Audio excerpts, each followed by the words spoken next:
Kumare,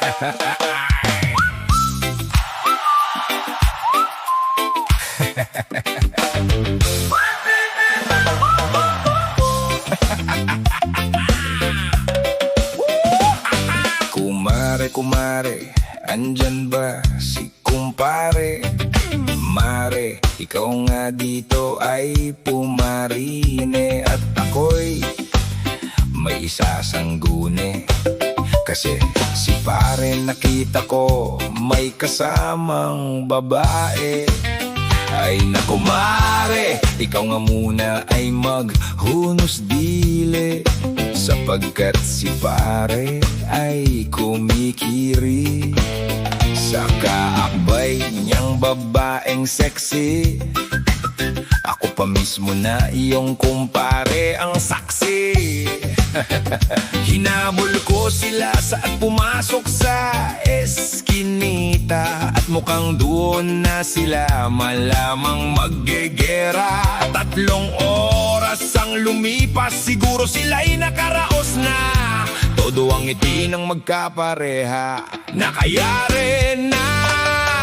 Mare, mare, mare, akong bahala sa'yo, at andito lang ang iyong kumpare.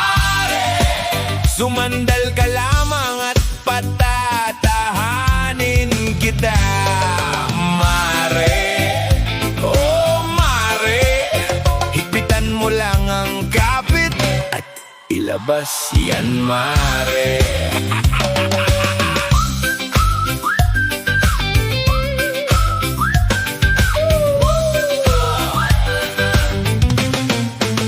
Ito pa nga mare, pagkatapos nila magsama, si Bebot pinasakay na at mukhang masaya. Si pare humihingal na parang kabayong labas pa ang dila, at pagkuha ng pitaka mukhang nabigla. Ubus na yata ang pera. Ay, ay nako mare, baka nasimot na ni babae.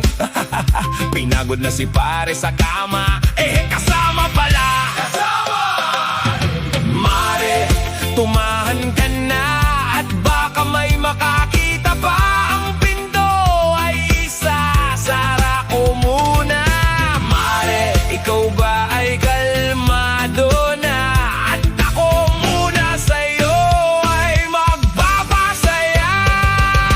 Mare, mare, mare, akong bahala sa'yo, at nandito lang ang iyong kumpare.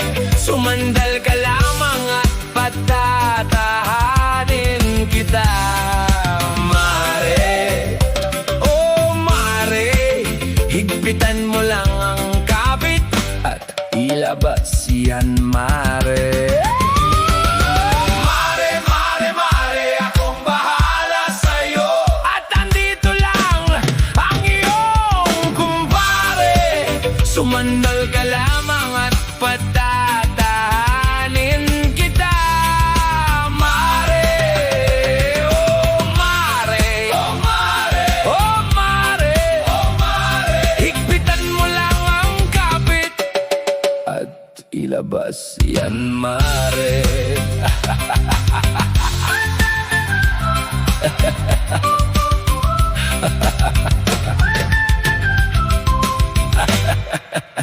Hehehe